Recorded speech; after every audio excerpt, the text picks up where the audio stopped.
Hello dear student, स्वागत है आप सभी का अभिषेक मैथ सॉल्यूशन के इस लेटेस्ट वीडियो में। आज के इस वीडियो में आज का हमारा टॉपिक है चुंबकत्व एवं द्रव्य। इससे पहले हम लोगों ने एक चैप्टर पढ़ा जो कि था गतिमान, आवेश और चुंबकत्व। उस चैप्टर में हम लोगों ने पढ़ा था कि अगर कोई आवेश गतिमान होता है तो उसके चारों ओर चुंबकीय क्षेत्र उत्पन्न होता है। और इस वीडियो में हम लोग पढ़ेंगे कि चुंबक क्या होता है, चुंबक के प्रकार कितने होते हैं और चुंबक के गुण क्या कौन कौन से होते हैं, चुंबकीय बल रेखाएं क्या होती हैं। इन सारी चीज़ों के बारे में हम लोग इस वीडियो में डिटेल से पढ़ेंगे। तो इस टॉपिक को अच्छे से समझने के लिए, इस चैप्टर को अच्छे से समझने के लिए आप वीडियो को पूरा जरूर देखें ताकि आपको ये टॉपिक पूरी तरह से अच्छे से समझ में आ सके। तो चलिए हम लोग शुरू करते हैं। अगर इसमें बात की जाए चुंबक की कि चुंबक होता क्या है, एग्जाम में पूछा भी, वैसे एग्जाम में नहीं जनरली वैसे लोग पूछ लेते हैं कि चुंबक क्या है। तो चुंबक की अगर परिभाषा की बात करें तो चुंबक एक ऐसा पदार्थ होता है जो लोहे की वस्तुओं को अपनी तरफ आकर्षित करता है, चुंबक कहलाता है। या आप सिंपली बता सकते हैं कि ऐसा पदार्थ जो लोहे की छोटी छोटी वस्तुओं को या लोहे की वस्तु को अपनी तरफ आकर्षित करता है, चुंबक कहलाता है। चुंबक जो होते हैं ये दो प्रकार के होते हैं, एक होता है हमारा प्राकृतिक चुंबक और एक होता है कृत्रिम चुंबक। प्राकृतिक चुंबक जिसको हम लोग कहते हैं नेचुरल मैग्नेट, नेचुरल मतलब जो हमें प्रकृति से प्राप्त होता है। कुछ चुंबक ऐसे होते हैं जो हमें प्रकृति से प्राप्त होते हैं, उसको हम लोग कहते हैं प्राकृतिक चुंबक। और कुछ चुंबक ऐसे होते हैं जिसको मानव द्वारा बनाया जाता है, उसको हम लोग कहते हैं कृत्रिम चुंबक। तो इसके बारे में हमें पढ़ना है। तो अगर यहाँ पर जो चुंबक, तो आई होप आपको समझ में आ ही गया होगा कि चुंबक क्या होता है। तो चुंबक एक ऐसा पदार्थ है जो जिसके चारों ओर या जो लोहे की वस्तुओं को अपनी तरफ आकर्षित करता है, चुंबक कहलाता है। अब यहाँ पर बात आती है चुंबकत्व की। अगर हम चुंबकत्व की बात करें कि चुंबकत्व यानी जिसको अंग्रेजी में मैग्नेटिज्म कहते हैं, चुंबकत्व क्या है। तो चुंबकत्व, चुंबक के अंदर जितनी भी परिघटनाएं होती हैं उसी को हम लोग कहते हैं चुंबकत्व। यानी आप सिंपली बता सकते हैं कि चुंबक के अंदर होने वाली परिघटना चुंबकत्व कहलाती है। तो चुंबकत्व, अब यहाँ पे हम लोग समझेंगे कि ये जो चुंबक है इसका इतिहास क्या है। यानी सबसे पहले हम लोग जान लेते हैं कि चुंबक की खोज कब हुई, कैसे हुई और इसका उपयोग कैसे हम लोग करते हैं अपने दैनिक जीवन में। तो अगर चुंबक के इतिहास की बात करें तो चुंबक जो है यूनान का एक द्वीप था जिसका नाम था मैग्नेटेशिया। आप नाम नोट कर लीजिए, मैग्नेशिया। यूनान में एक द्वीप था जिसका नाम था मैग्नेशिया। और इस द्वीप पर कुछ आदमी जो हैं, व्यक्ति जो हैं रहते थे। तो वहाँ पर कुछ गडरिये ऐसे थे, जब वो अपनी भेड़ों को चराने के लिए जाते थे तो उस जमाने में लोग लकड़ी के जूते पहनते थे और उसमें लोहे की कीलें लगी होती थी। तो जब वो चराने के लिए भेड़ों को जाते थे तो कहीं कहीं पर ऐसा होता था कि जो उनका जूता होता था जिसमें कीलें लगी होती थी वो पृथ्वी से चिपक जाती थी। यानी इस मैग्नेशिया द्वीप पर कुछ जगह ऐसी थी जहां पर उनके जो जूते होते थे वो पृथ्वी से चिपक जाते थे, तो उनको चलने फिरने में काफी दिक्कत होती थी। तो इस प्रकार से वहाँ के लोगों ने समझा कि इस पदार्थ में कोई न कोई ऐसा गुण है जिसके कारण यह लोहे की वस्तु को अपनी तरफ आकर्षित करता है। तो इस प्रकार से चुंबक की खोज हुई थी। यानी मैग्नेशिया जो है यूनान का एक द्वीप है, वहां पर कुछ गडरिये जो हैं वो अपनी भेड़ों को चराने जब जाते थे तो उनके जो जूते होते थे जिसमें जूतों में उस जमाने में कीलें लगी होती थी, तो वो कीलें जो है वो मिट्टी से चिपक जाती थी जिससे उनको चलने फिरने में काफ़ी समस्या होती थी। तो इस प्रकार से कुछ चुंबक की खोज हुई थी। और जो चुंबक का हम लोग दिशा के रूप में, दिक् सूचक यंत्र के रूप में भी प्रयोग करते हैं, ये भी क्या है बहुत ही प्राचीन युग से ही इसको लोग जानते हैं। लगभग 400 ईसा पूर्व से ही जो एक चीन में इसका आविष्कार हुआ था दिक् सूचक यंत्र का, क्योंकि चीन में भी चुंबक के जो अयस्क हैं वो काफ़ी ज़्यादा में पाए जाते हैं। तो वहाँ पर इसके बारे में चीनियों को भी काफ़ी अच्छा नॉलेज था। तो उन्होंने इस चुंबक के गुणों का अध्ययन किया और उन्होंने एक यंत्र बनाया जिसके द्वारा वो लोग दिशा को ज्ञात करते थे। अब दिशा को ज्ञात करने के लिए चुंबक का एक विशेष गुण होता है कि अगर आप चुंबक को मुक्त रूप से ऐसे फ्री करके लटका देते हैं तो उस स्थिति में वो हमेशा उत्तर और दक्षिण दिशा में ही रहता है। तो ये चुंबक का बहुत बड़ा गुण है जिसके कारण हम लोग क्या करते हैं, दिशा को आसानी से ज्ञात करते हैं। तो आई होप आपको यहाँ तक सारी चीज़ें अच्छे से समझ में आई होंगी। अगर आपको पीडीएफ नोट्स चाहिए तो डिस्क्रिप्शन बॉक्स में इसका लिंक हम दे देंगे और वहाँ से आप पीडीएफ को डाउनलोड करके नोट अच्छे से बना सकते हैं। तो ये सारी चीज़ें आपको अच्छे से मैग्नीशिया जो है ये द्वीप था, इसी के नाम से ही चुंबक जो है ये शब्द उत्पन्न हुआ है। तो यहाँ तक सारी चीज़ें आपको अच्छे से समझ में आनी चाहिए। अब हम लोग समझेंगे कि चुंबकत्व के कुछ गुण होते हैं, यानी चुंबकत्व से संबंधित कुछ बहुत ही महत्वपूर्ण बातें होती हैं चुंबक से संबंधित, उसको हमें मालूम होना चाहिए। अगर पहले प्रमुख तथ्य की बात करें तो चुंबक में एक विशेष प्रकार का गुण होता है जिसके कारण वो हमेशा उत्तर और दक्षिण दिशा में ही रहता है। यानी पहला पॉइंट आप नोट करेंगे कि चुंबक के अंदर एक ऐसा गुण पाया जाता है जिसके कारण अगर उसको हम फ्री रूप से लटका देते हैं मुक्त रूप से, तो वो हमेशा उत्तर और दक्षिण दिशा में ही रहेगा। जैसे कि ये मान लीजिए कोई दंड चुंबक है, तो इसको अगर आप मुक्त रूप से ऐसे रस्सी से या धागे से बांध करके ऐसे फ्री लटकाएंगे तो ये हमेशा उत्तर और दक्षिण दिशा में ही स्थिर होता है। तो पहला ये बहुत महत्वपूर्ण गुण है। नंबर 2 अगर बात करें तो जो पृथ्वी है, पृथ्वी भी चुंबक की तरह व्यवहार करती है। पृथ्वी जो हमारी है ये भी क्या है, एक चुंबक की भांति व्यवहार करती है, क्योंकि पृथ्वी में भी 2 ध्रुव हैं, एक आपका है नॉर्थ ध्रुव और एक है साउथ। ये मान लीजिए नॉर्थ है और ये क्या है, साउथ है। तो पृथ्वी के भी 2, ये भी क्या होता है, एक चुंबक की तरह व्यवहार करता है और इसमें भी चुंबक की भांति 2 ध्रुव होते हैं, एक होता है नॉर्थ और एक होता है साउथ। तो सेकेंड पॉइंट ये था।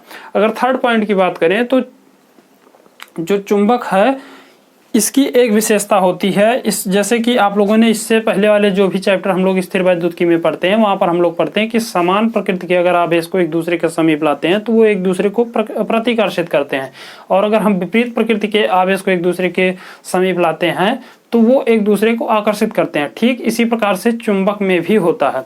चुंबक में जैसे अगर हम बात करें तो मान लीजिए ये आपके पास कोई चुंबक है, चुंबक में 2 ध्रुव होते हैं।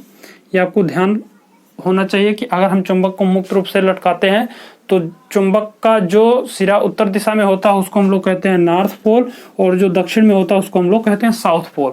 तो ये दोनों क्या होते हैं, आपके ध्रुव कहलाते हैं चुंबक के।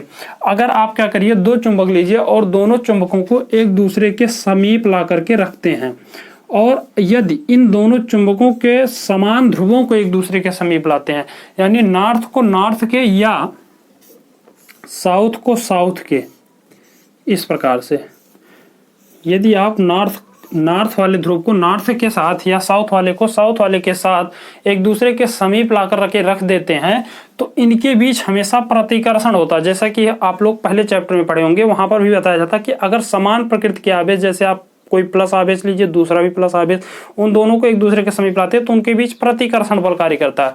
ठीक इसी प्रकार से अगर आपके पास 2 चुंबक है और दोनों चुंबकों के समान ध्रुवों को, जिसको आप कह सकते हैं सजातीय ध्रुवों को, अगर एक दूसरे के समीप लाते हैं तो वो एक दूसरे को हमेशा प्रतिकर्षित करते हैं, इनके बीच हमेशा प्रतिकर्षण बल कार्य करता है। जबकि अगर इन्हीं चुंबक के विपरीत ध्रुवों को, यानी एक नॉर्थ है तो एक साउथ है तो दूसरा ऑफ नॉर्थ, इस प्रकार से अगर एक दूसरे के समीप लेकर आएंगे तो ये एक दूसरे को अपनी तरफ आकर्षित करते हैं। तो ये एक इनका बहुत ही महत्वपूर्ण गुण होता है कि सजातीय ध्रुव जो होते हैं एक दूसरे को प्रतिकर्षित करते हैं, और जो विजातीय ध्रुव होते हैं यानी अलग अलग ध्रुव क्या होते हैं, एक दूसरे को आकर्षित करते हैं। तो ये जो होता है ये चुंबक का बहुत ही महत्वपूर्ण गुण है। तो आई होप आपको ये सारी चीजें अच्छे से समझ में आई होंगी। अब ये एक दूसरे को प्रतिकर्षित कैसे करते हैं इसको भी अभी हम आपको डिटेल से समझाएंगे। तो अब हम क्या करते हैं, इसको थोड़ा सा और आगे समझने का प्रयास करते हैं। इसके बाद जो हमारा मुख्य टॉपिक, तो ये तो पूरा इतिहास था। इसके बाद अगर हम मुख्य टॉपिक की बात करें तो जो हमारा एग्जाम की दृष्टि से महत्वपूर्ण है वो है चुंबकीय क्षेत्र रेखाएं। यानी यहाँ से एग्जाम में पूछा जाता है कि चुंबकीय क्षेत्र रेखाएं क्या होती हैं और इनके गुण कौन कौन से होते हैं। तो इसको चलिए हम लोग समझ लेते हैं। अगर हम लोग बात करें चुंबकीय क्षेत्र रेखाओं की, तो जैसे आप लोगों ने इससे पहले वाले चैप्टर में वैद्युत क्षेत्र रेखाएं पढ़ा है, ठीक इसी प्रकार से इस चैप्टर में हम लोग पढ़ते हैं चुंबकीय क्षेत्र रेखाएं। चुंबकीय क्षेत्र रेखाओं की अगर परिभाषा की बात करें तो चुंबकीय क्षेत्र रेखाएं वे काल्पनिक रेखाएं होती हैं जो चुंबकीय क्षेत्र की दिशा को प्रदर्शित करती हैं, चुंबकीय क्षेत्र रेखाएं कहलाती हैं। यानी परिभाषा की बात करें तो परिभाषा बहुत सिंपल है कि वह काल्पनिक रेखाएं जो चुंबकीय क्षेत्र की दिशा को प्रदर्शित करती हैं चुंबकीय क्षेत्र रेखाएं कहलाती हैं। अगर आपको पीडीएफ चाहिए तो आप डिस्क्रिप्शन में जाइए, वहां से पीडीएफ लोड कीजिए और वहां से आपको नोट प्राप्त हो जाएगा। फिर आप उसको चाहे प्रिंट आउट निकाल लीजिए या आप उसको देख करके नोट कर सकते हैं अपनी कॉपी में। तो ये होता है चुंबकीय क्षेत्र रेखाएं कि वह काल्पनिक रेखाएं जो एक दूसरे जो चुंबकीय क्षेत्र की दिशा को प्रदर्शित करती हैं, चुंबकीय क्षेत्र रेखाएं कहलाती हैं। अब बात आती है कि चुंबकीय क्षेत्र रेखाओं के गुण कौन कौन से हैं। ये एग्जाम में कई बार पूछा गया कि चुंबकीय क्षेत्र रेखाओं के किन्हीं 2 गुणों को बताइए, किन्हीं 3 गुणों को बताइए। इस प्रकार से क्वेश्चन जो है एग्जाम में पूछे जाते हैं। तो चुंबकीय क्षेत्र रेखाओं के गुणों की बात करें तो पहला गुण होता है कि चुंबकीय क्षेत्र रेखाएं जो होती हैं वो किसी भी चुंबक के दोनों ध्रुवों के साथ एक सतत रूप से बंद लूप बनाती हैं। लूप का मतलब एक पास बनाती हैं। जैसे मान लीजिए अगर आपके पास कोई एक दंड चुंबक है इस प्रकार से, इसको मान लीजिए नॉर्थ, इसको मान लीजिए साउथ, तो यहाँ पर जो चुंबकीय क्षेत्र रेखाएं होती हैं वो इस चुंबक के नॉर्थ से निकल करके साउथ की तरफ जाती हुई एक बंद लूप बनाती हैं इस प्रकार से। और ये क्या होता है, कंटिन्यू होता है। तो पहला पॉइंट आपको ये नोट करना है कि चुंबकीय क्षेत्र रेखाएं जो होती हैं वो क्या होती है, एक सतत बंद लूप का निर्माण करती हैं, जो कि आपको इस प्रकार से यहाँ पर दिखाई दे रहा है। और अगर इसके विपरीत बात करें तो ये बाहर तो चुंबकीय क्षेत्र नॉर्थ से साउथ की तरफ जाता है, जबकि अंदर अगर बात करें तो अंदर जो चुंबकीय क्षेत्र रेखाओं की दिशा होती है वो उल्टा होती है, वो होता है साउथ से नॉर्थ की तरफ। यानी चुंबक के बाहर जो चुंबकीय क्षेत्र रेखाएं होती हैं वो उत्तरी ध्रुव से दक्षिणी ध्रुव की ओर जाती हुई प्रतीत होती हैं, जबकि चुंबक के अंदर अगर बात करें तो ये दक्षिणी ध्रुव से उत्तरी ध्रुव की ओर जाती हुई प्रतीत होती है। ये होता है चुंबक का एक बहुत ही, चुंबकीय बल रेखाओं का एक बहुत ही महत्वपूर्ण गुण होता है कि ये हमेशा चुंबक के उत्तरी ध्रुव से निकलती हैं और दक्षिणी ध्रुव पर समाप्त होती हैं। तो ये होता है चुंबकीय बल रेखाओं का गुण। अगर हम सेकंड गुण की बात करें तो जो चुंबकीय क्षेत्र रेखाएं होती हैं, अगर आपके पास मान लीजिए कोई एक चुंबकीय क्षेत्र रेखा हम यहाँ पर बनाते हैं इस प्रकार से, मान लीजिए एक क्या है, चुंबकीय क्षेत्र रेखा है। अब यहाँ पर आपको बताना है कि चुंबकीय क्षेत्र कहाँ पर है। तो चुंबकीय क्षेत्र का मान ज्ञात करने के लिए जिस भी पॉइंट पर चुंबकीय बल रेखा के जिस भी बिंदु पर आपको चुंबकीय क्षेत्र ज्ञात करना है, उस बिंदु पर आप क्या करिए, उससे स्पर्श करता हुए एक स्पर्श रेखा खींचिए, यानी उस पॉइंट पर एक स्पर्शी खींच दीजिए। तो ये स्पर्शी जो है ये बताता है चुंबकीय क्षेत्र की दिशा। यानी यहाँ पर ये पॉइंट है, अगर यहाँ पर जो चुंबकीय क्षेत्र है वो इस दिशा में है। अगर इस पॉइंट पर देखा जाए तो इस पॉइंट पर चुंबकीय क्षेत्र इस दिशा में है, यहाँ पर देखें तो यहाँ पर इस दिशा में है, यहाँ पे देखें तो यहाँ पर इस दिशा में है। यानी चुंबकीय क्षेत्र जो होता है, चुंबकीय क्षेत्र जो रेखाएं होती हैं वो अगर आपको उनकी दिशा ज्ञात करनी है तो चुंबकीय बल रेखाओं के जिस बिंदु पर आपको ज्ञात करना होता है वहां पर हम क्या करते हैं, उससे एक स्पर्श रेखा खींचते हैं और वो स्पर्श रेखा जो होती है वो चुंबकीय क्षेत्र रेखा की चुंबकीय क्षेत्र की दिशा को व्यक्त करती है। तो ये होता है चुंबकीय क्षेत्र रेखाओं का दूसरा गुण। अगर हम तीसरे गुण की बात करें तो चुंबकीय क्षेत्र वहां पर अधिक प्रबल होता है जहां पर चुंबकीय बल रेखाएं बहुत ही पास पास होती है। अगर आपके पास कोई एकांक क्षेत्रफल है, जैसा कि मान लेते हैं ये क्या है, एकांक क्षेत्रफल है, और यहाँ पर आपको बताना है कि चुंबकीय क्षेत्र प्रबल है कि न्यूनतम है। तो यहाँ पर इसके एकांक क्षेत्रफल में आप देखिए कि चुंबकीय बल रेखाओं की संख्या कितनी है। अगर चुंबकीय बल रेखाओं की संख्या बहुत अधिक है तो चुंबकीय क्षेत्र का मान वहां पर बहुत प्रबल होगा, और अगर चुंबकीय बल रेखाओं की संख्या जो है वो कम है तो उस स्थिति में जो चुंबकीय क्षेत्र होता है उसका मान भी कम होता है। यानी चुंबकीय क्षेत्र रेखाओं की संख्या जो होती है वो इस बात पर निर्भर करती है कि वहां पर चुंबकीय क्षेत्र की तीव्रता कितनी है। तो ये था तीसरा पॉइंट। अगर चौथे पॉइंट की बात करें तो चौथा पॉइंट है कि चुंबकीय क्षेत्र रेखाएं एक दूसरे को कभी नहीं काटती हैं। ये एग्जाम में कई बार पूछा गया है कि आप बताइए चुंबकीय बल रेखाएं चुंबकीय क्षेत्र रेखाएं एक दूसरे को कभी नहीं काटती हैं, क्यों? तो चुंबकीय क्षेत्र रेखाएं जो होती हैं वो एक दूसरे को कभी नहीं काटती हैं, क्योंकि अभी हमने आपको बताया कि चुंबकीय क्षेत्र जो होता है, चुंबकीय क्षेत्र रेखाएं जो होती हैं वो एक किसी पॉइंट पर एक ही दिशा में होती हैं। जैसे कि यहाँ पर हमने आपको बताया इस पॉइंट पर अगर आपको चाहिए तो चुंबकीय क्षेत्र इस दिशा में, इस पॉइंट पर चाहिए तो इस दिशा में।